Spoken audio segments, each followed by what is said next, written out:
Hello, my name is Alicia Page. I'm here today with Sergeant Garcia, and we are interviewing him about his military career and life. We are here at Ball State University in Muncie, Indiana. How are you doing today, Daniel? Not too bad. Well, I want to start off talking about where you grew up, because that has a lot to do with your choices in your life. So where did you grow up? Greeley, Colorado, mostly.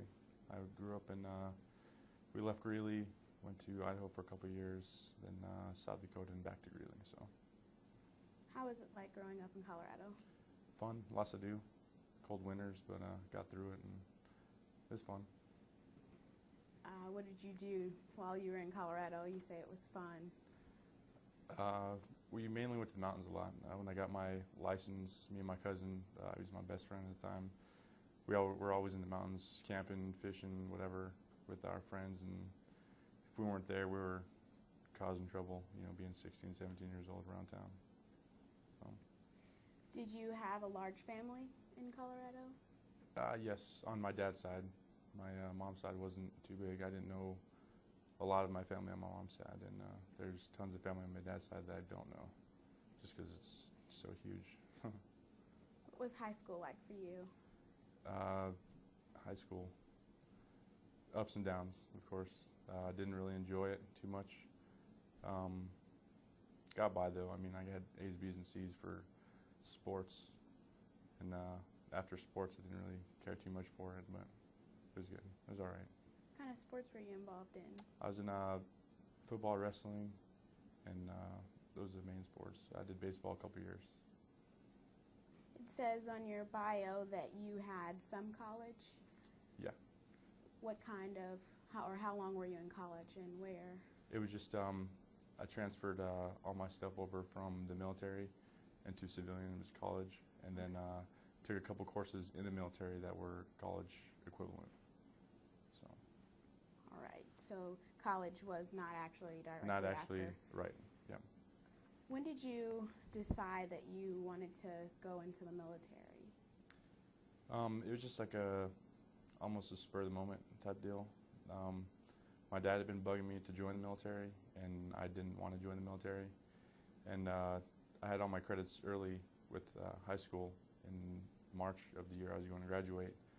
And then I just asked him to go with me to the recruiting station, just out of nowhere, and he was pretty surprised. So I didn't put a lot of thought into it. I needed to do something out of high school, and I didn't really have a set path. So there were people in your family that were in the military? Yes. Who was in the military in your family? My dad wasn't. I had one of my cousins a few years earlier went to West Point, and then I have like 3 uncles that joined the Army, and a couple of them were in the Marines. So there was a big push for you to go to the military by your father? And him, just because he wanted me to do something, because he's seen where my sisters have gone around that town, nothing good, and he just wanted me to do something different with my life, and that's where the push came from. He didn't want me to, I guess, fail like my siblings did. My brother, he was in the military in like 80-something for 4 years, and then he got out, so it kind of pushed me into it too. In 9/11 happened, and it's been classified as a watershed moment, like something that you can separate your life to life before and after. Mm-hmm. Do you ever look back on life and see it that way? It never affected me as much, just because I wasn't there, and I was just a junior in high school. It affected me emotionally, but not to the extent where it's going to push me into the military or nothing like that. I can't say that it affected me to the point where my life has changed any certain way after that, besides the military. But how did you feel when you heard the news? I didn't know what to think, because I came into school and I had heard it on the radio. It was on all the radio stations, and I didn't pay too much attention to it, because I just put in a CD or something, because I don't listen to I just heard a plane crash or something, so I was just flicking through channels and I put in a CD. And then I got to school, and there's a few people crying, and went in to my classroom, and the teacher had it up on the TV, and that's when I was like, maybe I should have listened to what was going on, and the coverage is all live and stuff like that. So I didn't really. I was in shock also, even though I didn't have any family that was there, but it affected everybody at the time. Did you have, did 9/11 have any bearing on your decision to become a part of the military? Was that in the back of your mind when you were? I would say a little bit, but not. It wasn't the major decision. I guess I came in mainly because, I needed somewhere to go, and I had met my wife. She was my girlfriend at the time, and I guess I needed to do something besides just deliver sub sandwiches, for her. So I guess that was a push too. When did you marry your girlfriend? Was it before you deployed? Yes. We had got married a couple of days before I graduated, and then I graduated the day I left to the military. How did she feel about you going to the military? She thought it was okay, because I told her that it was going to be a better situation for both of us. It'll be for the benefits and everything,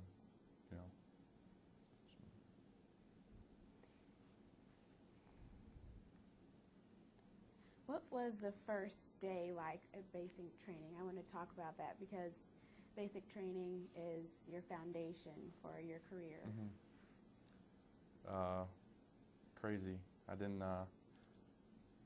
I was thinking when all the drill sergeants are in your face, you're carrying all your equipment around, they're making you hold it above your head, and like everybody's yelling at you, and it's just like chaos. I was thinking I didn't know what I got myself into, I was like thinking, maybe I want to be home, but that's how it should be, they break you down from where you were, and they instill discipline in you. So it's definitely a good thing that, it's a hard time, of course, to get through, but as soon as you get through it, it's like this huge weight is lifted off your shoulders, and it's like, I'm glad it happened. I'm glad I experienced that because I am definitely a different person because of this. Was there any experience during basic training that stuck out to you that you can think about and remember right now? I qualified expert out of, there's 15 people qualified expert with their weapon out of, I think there's almost 100 soldiers there. It was just fun to me because you don't always get to like throw a grenade or, shoot weapons all the time. I grew up, I hunted and stuff, but that's only like once a year, we did that. And in basic, there was just ups and downs, but nothing that really sticks out, too much in basic. How did you qualify for specialist? For a specialist? Mm-hmm. I deployed. I came back from deployment as a PFC. I came in as E1, and then E2 and E3 as PFC. I had progressed 2 ranks since basic. And right as soon as we came back from deployment, we were in our final formation for the day before we went on block leave, and they just called me out in front of the thing and said I was getting my specialist before I was supposed to. So it was good. It was exciting at the time. Was there anything that your drill sergeant taught you, or any lesson that you learned that you were able to apply to your career as a military man? Just always be where you're supposed to be. That was one of the main things. Be where you're supposed to be, and always respect the people that are appointed over you, and they'll respect you. And that's one thing I use with my soldiers. I don't get after my soldiers like some other NCOs do. I give them the benefit of the doubt, and I talk to them like they're people, and they listen more, and they do what's expected of them more, rather than just yelling at them. And that's my drill sergeants. They would yell at you, at everybody, because that's their job. But after it's all said and done, they come up to you and you're like, you did good, we're proud of all of you. So, and we're just doing our job too. They tell you afterwards, you did what you had to do, and congratulations, there you go. So I take that from basic and my NCOs that were over me like throughout my military career, and I instill that with my soldiers too. It's good rather than just getting after them. Was there any training during your basic training on Ieds or counterinsurgency? When was this? In basic? Well, yeah, in basic Yeah, or that was, prior to deployment. Yeah, that was one of the main things was it was all for Iraq, because we all knew that we were going to Iraq. There was no question about it. That's one of the first things they said, you know, to us, that you're all going to get deployed. You know, you will get deployed. There's no ifs, ands, or buts about it. So it was just easier for us just to take it in, and then that's the main thing. You know, they focus on IEDs and where they would be and whatever, just because for that reason that you're going to go. And then, of course, you have your training before you deploy also with your unit, and they talk about all that stuff. What kind of training goes into preparing for IEDs or counterinsurgency? You just, they just break it down, like what they might look like, where they'd be, what to look for on the roads, and they show you different ones and how, you know, how some of them are put together and stuff like that, and how to spot them and call it in and mark them for the next people or whatever, so nobody else gets hurt if you see it. Directly after basic training, what was the first unit that you were assigned to? I was 59th Quartermaster at Fort Carson, Colorado. Were you ever deployed under this unit? That was my first yes. I got to my unit a month after AIT because I had H trap, and that was 2 weeks. That's where you do hometown recruiting. In AIT, they select me to do that, so I went to hometown recruiting, and I acted like I helped the recruiter try to recruit other soldiers for 2 weeks. And then I went 2 weeks leave, and then got to my unit in November, and then I deployed in December. So ACE trap is? H trap was hometown recruiting. Yeah. What did you do to recruit? I basically sat in the office, and they handed me this book of like juniors and seniors that were at the local high schools, and I was just supposed to call them, and then they gave me a bunch of paperwork, like data forms, to go hand out at like the mall or like the high schools and stuff like that, so kids can fill them out with their information if they wanted to take back to them, so we can call them and set them up with kids that wanted to join or thinking about it. Did you ever end up recruiting anyone? Not me personally. I kind of just went to all my friends, just because if I did a good job, then I got to go home early. So I went to all my friends, and I had them fill a bunch out with different names and stuff like that, and I took them back to them. So I didn't really do what I was supposed to, but they knew that, you know.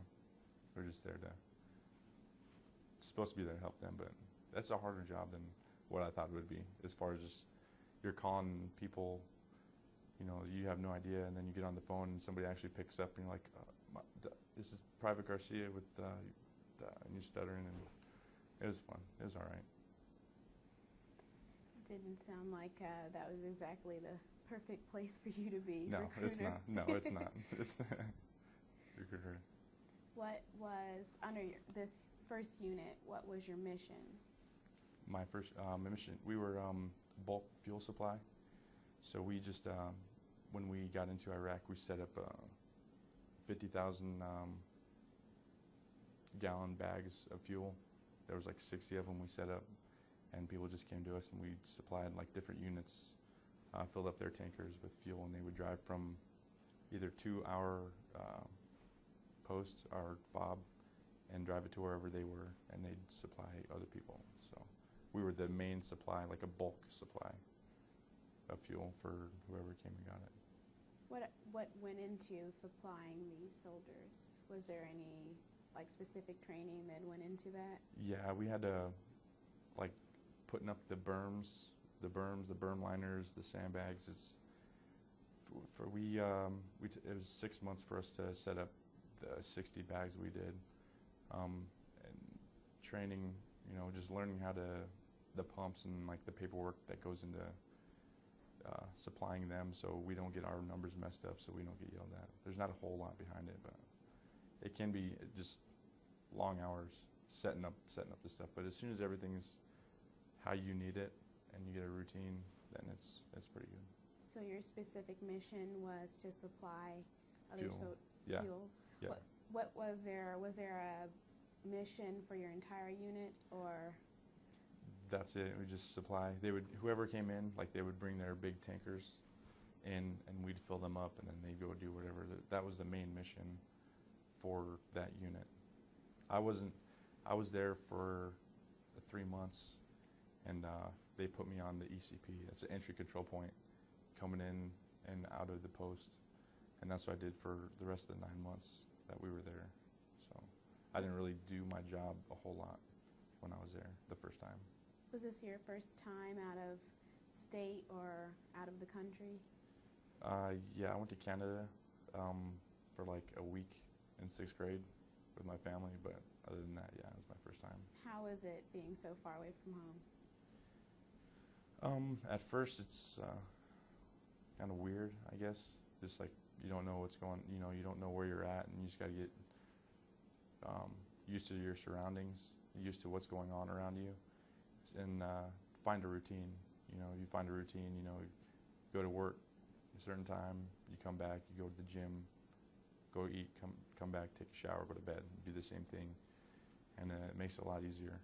If you don't find a routine, some people, you can lose it, if you don't have that routine, just because there's so much going on around you. What was your reaction when you first arrived in Iraq? I was nervous. Yeah, I was, didn't know how to really take it in, because all like the war stories and everything that you hear from the drill sergeants trying to tell you like all the bad stuff that could happen, so that's always in the back of your mind, like you're scared, you don't want to say that you're scared, but deep down it's like you can't really you can't control what's going on around you, you can't control that mortar that's coming in or anything like that, so it's always in the back of your head, like I'm nervous, that's why you got to find that routine, if you're always doing something, you know where everything's at. So did you have any preconceived notions about what was going to happen when you arrived? Just them telling us, I don't know, that they get mortared and stuff like that. Like when they get there, they tell you, where certain safe points are at and what happens, and that they'll sound the alarms or whatever if there's an incoming mortar or whatever. So other than that, it's just, take it day by day. What was base life like in Iraq? Boring. That's why, yeah. Like I said, I went to work at 6, got off at 2 in the afternoon, and then I went to take a shower, went to the gym, hung out there for a long time. Then I went to eat, and went back, took a shower, and went to bed. Every day was like that the first time. So. Was there any religious gatherings or anything like that on base? As far as like church or anything, they had services like every Sunday or whatever, you could find them. I didn't the first time. I did a couple times the second time I deployed, but I don't like the army way they do church. It's like it's really boring.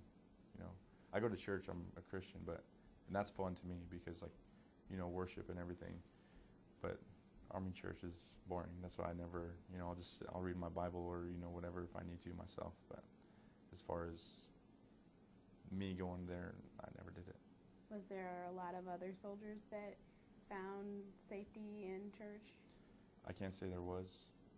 There's a few that went every Sunday or whatever, if they could, if they weren't working. But I know a lot. Most of my unit, they didn't go.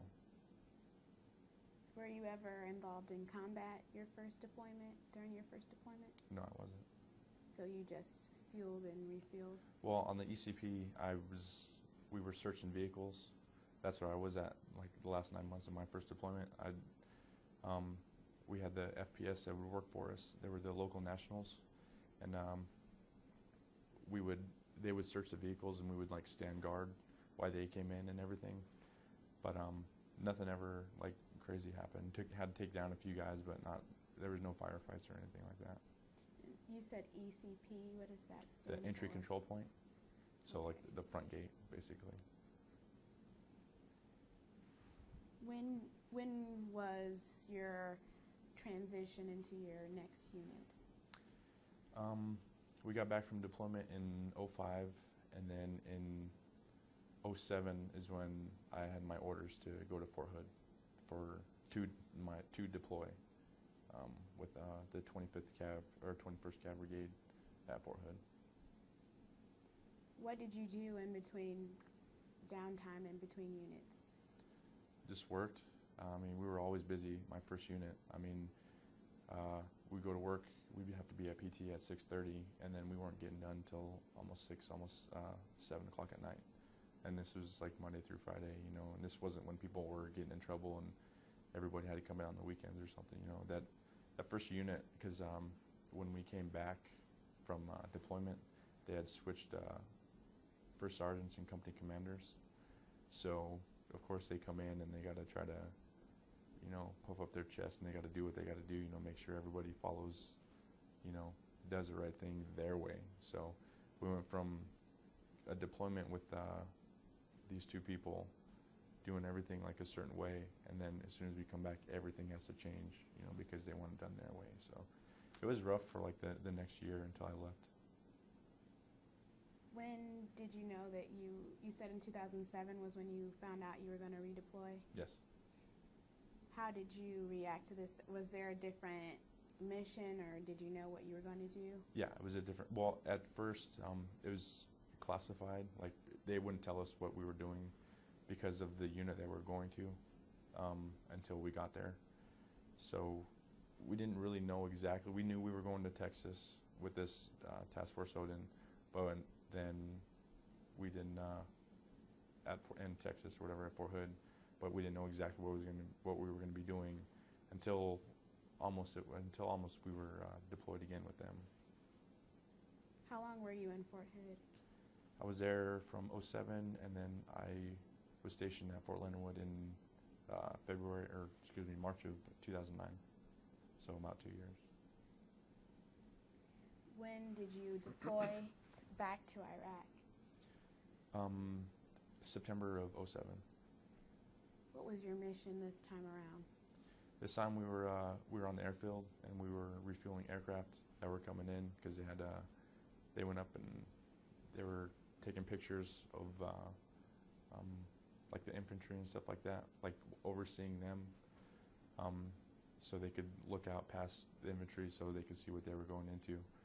And they would come back, and I mean, we stayed pretty busy there. This was more fun though than my first time. There's definitely a lot more going on there at this unit. Did you notice any difference in the local reaction to you this time around than the first time? Yeah, I kind of knew what to expect, and it was easier to get readjusted, because you knew you got to find that routine. It was much easier to get adjusted into things, and it wasn't as weird, you know, because you knew what to expect for the most part. I wanted to talk a little bit about the local population's reaction to you. Mm-hmm. Was there any conflict between the locals in your battalion or unit? The second time I didn't talk to too many locals, because we weren't around it. The first time, they would come on post to work and stuff like that to do whatever job they had on post, and they had to get searched and everything before that.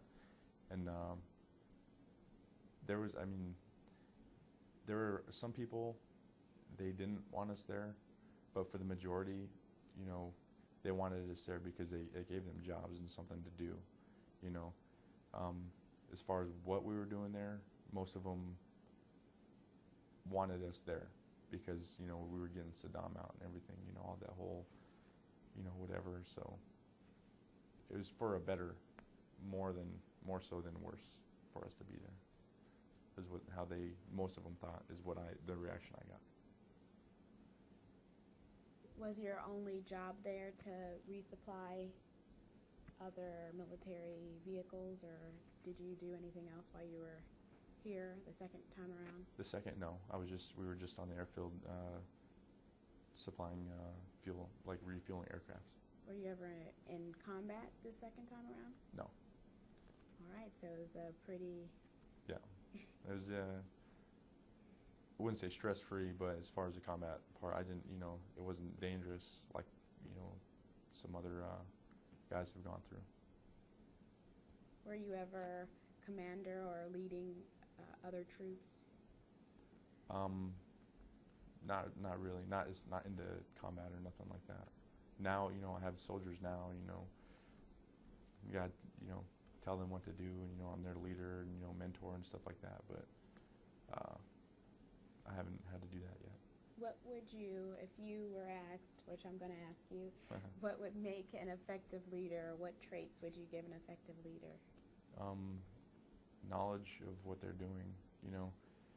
When we're just training, back at post, they just pick certain people to do, like to train certain things, and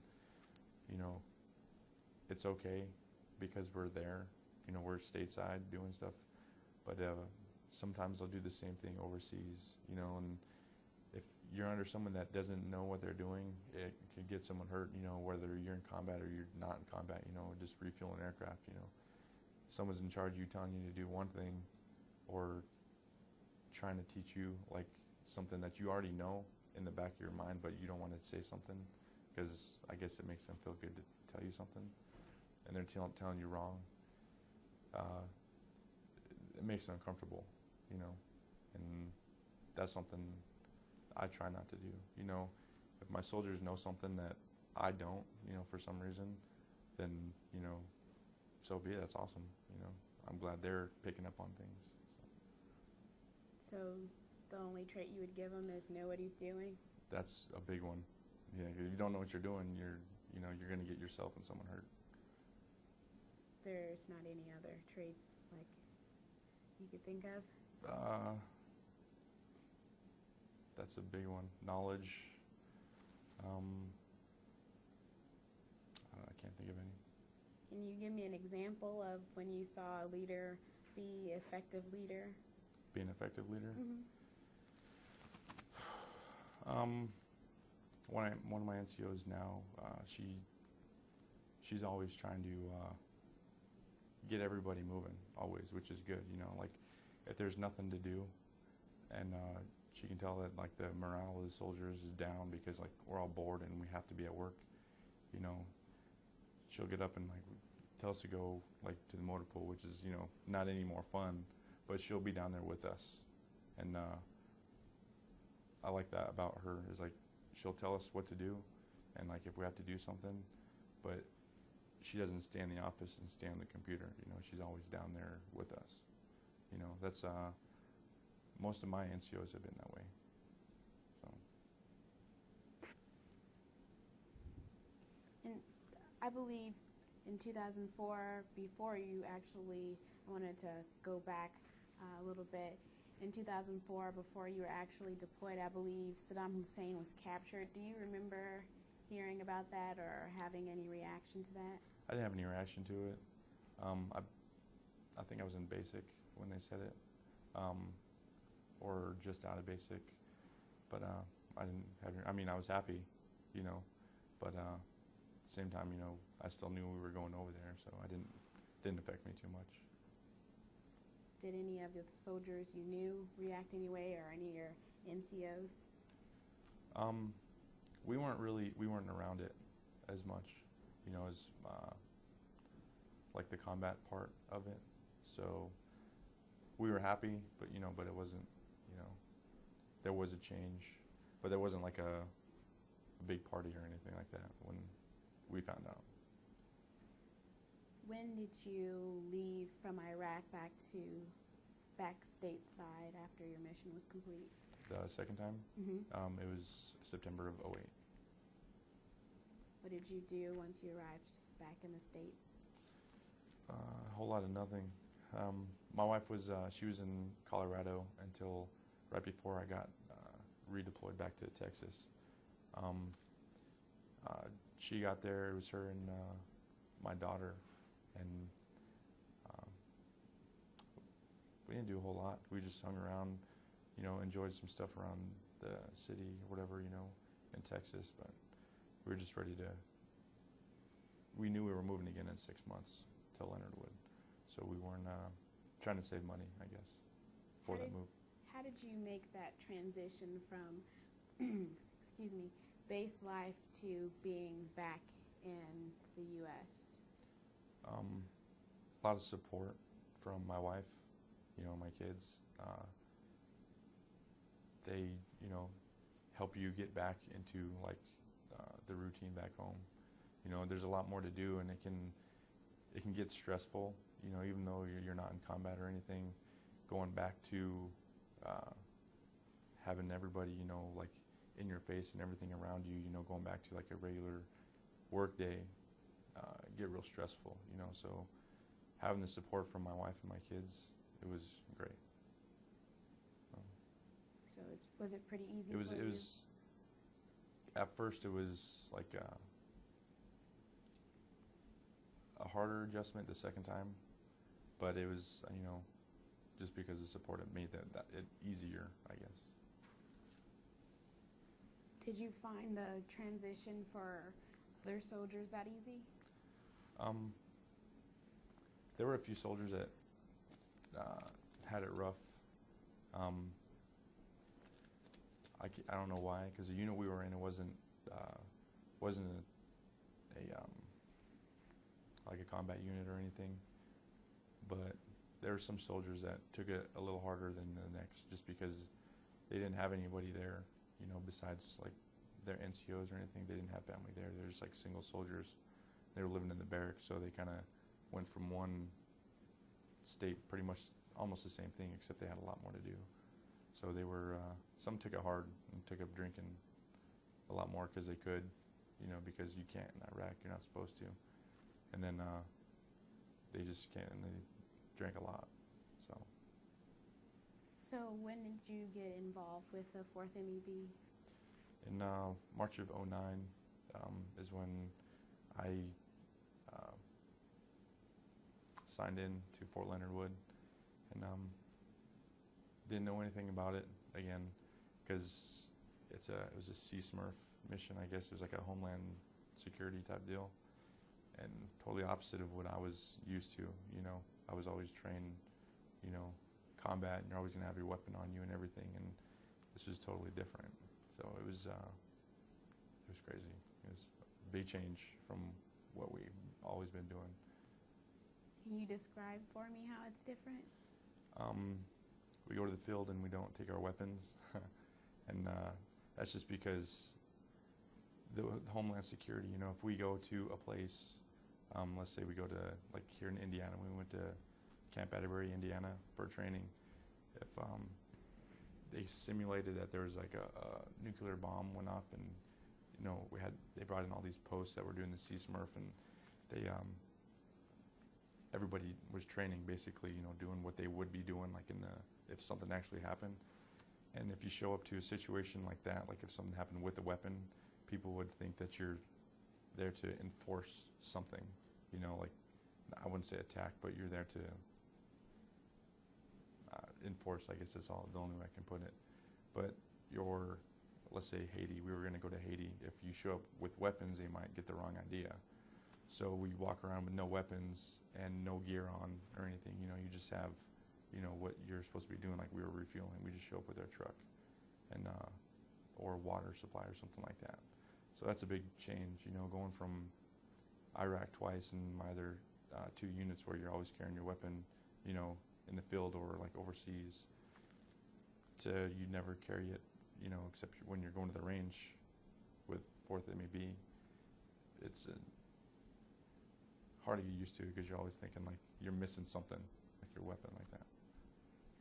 You mentioned CSMRF. Can you describe that for me? I don't know if I've ever had that. CSMRF, probably going to get yelled at for not knowing the acronym, but it's nuclear, biological, whatever.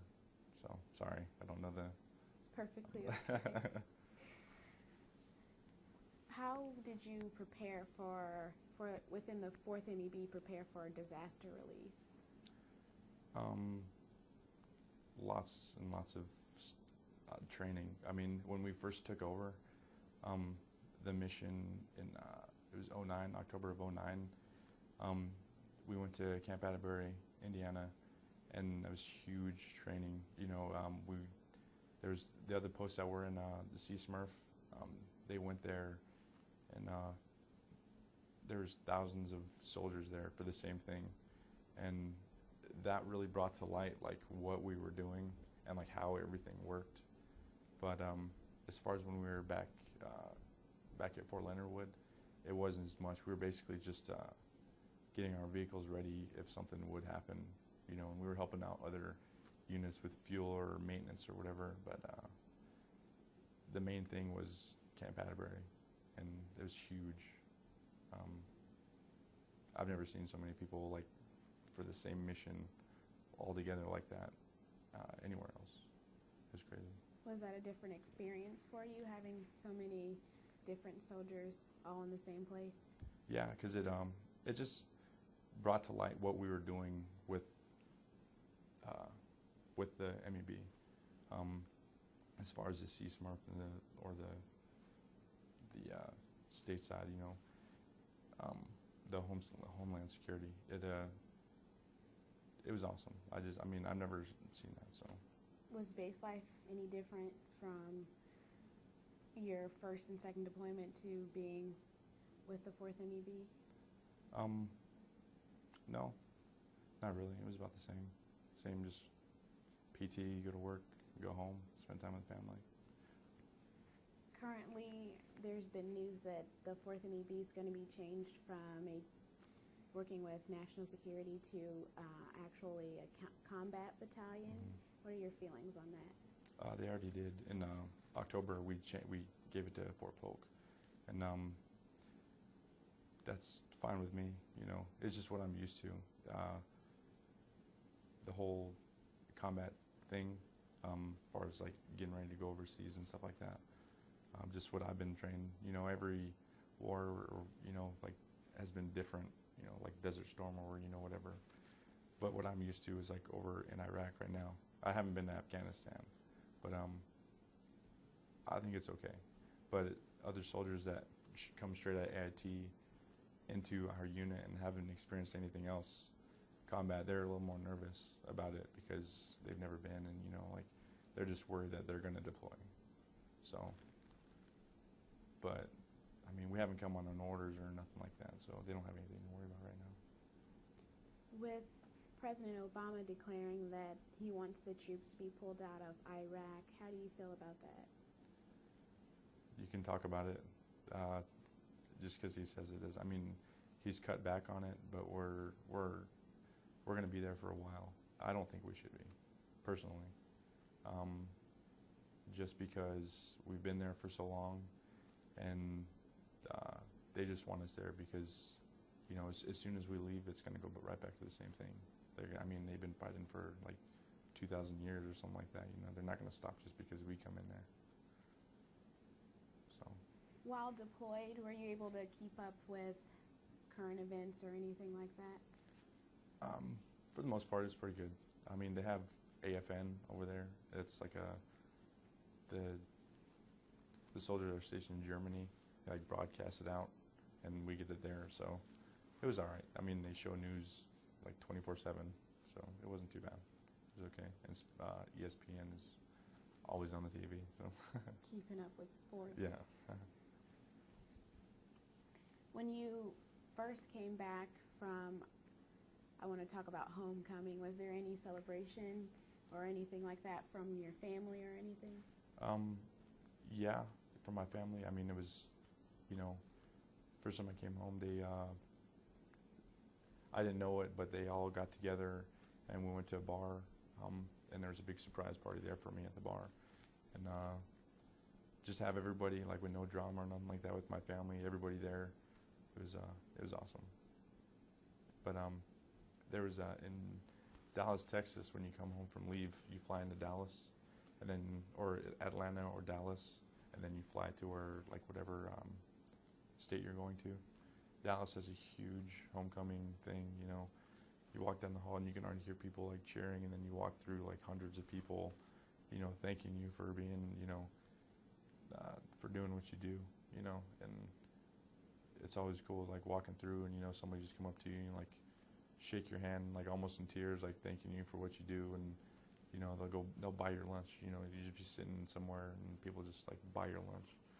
And I was just, you know, it's awesome. You know, that feeling, like they really make you feel in Texas anyways, and it's happened in other places, but mainly in Texas when you come home, they make you feel like you're doing something good, that it's, you know, that it's okay, we're there, you know, that there's always going to be somebody there to support you.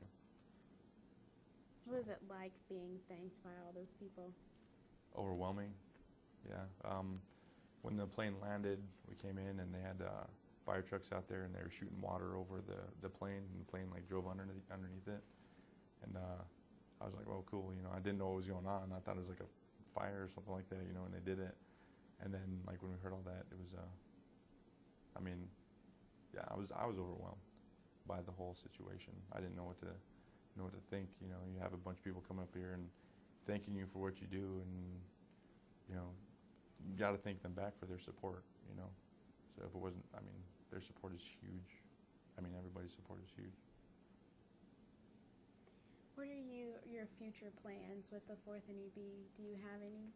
I recently re-enlisted right before I went on leave. I got back from leave, and I re-enlisted for another 3 years, and I'm going to Fort Carson again. I'm going back to Fort Carson. So I'll be leaving here in about a month. What makes you decide to re-enlist? This time it was definitely my family. I wanted to get out because I wanted to be a civilian again. I wanted to do something different. But my wife was real worried about the job situation. And I had called my dad and my mom just to see what they had thought about it, you know, because I had told them that I was going to get out, you know, prior to re-enlisting. I was like, I'm going to get out. And I called them, and they just said, do what's, you know, there's no jobs here, but do what you think, do what you want to do. And my wife was real worried, but, you know, I did it for her. You know, it wasn't so much as for me, because it's not what I want, but can't really be selfish about it, you know, going from, you know, the benefits with the Army, you know, and a stable paycheck and everything, to not knowing, you know, if I got out, you know, what I was going to be doing for sure. That was a big part of it, definitely, was family. Many times it seems that people in the military are able to take the values they learn in the military and apply it to community service or other work in their community. Have you been able to apply your values learned in the military that way? Respect everybody, you know. Just treat everybody how you want to be treated. You know, I don't go around boasting that I'm in the Army or anything like that. Go to church. I guess church is a big thing. We did some, like a parade and stuff around with church, but I don't know. Every day is different now that I've joined the military from when I was a civilian. So, I mean, I don't know. All right. Well, is there anything that you would like to tell me that I haven't asked already about your military career or life? I don't think so. They went through a lot. All right. Well, on behalf of Ball State University, my family, and this nation, I want to thank you for being involved with this project and for being in service to our nation. Thank you. Thank you.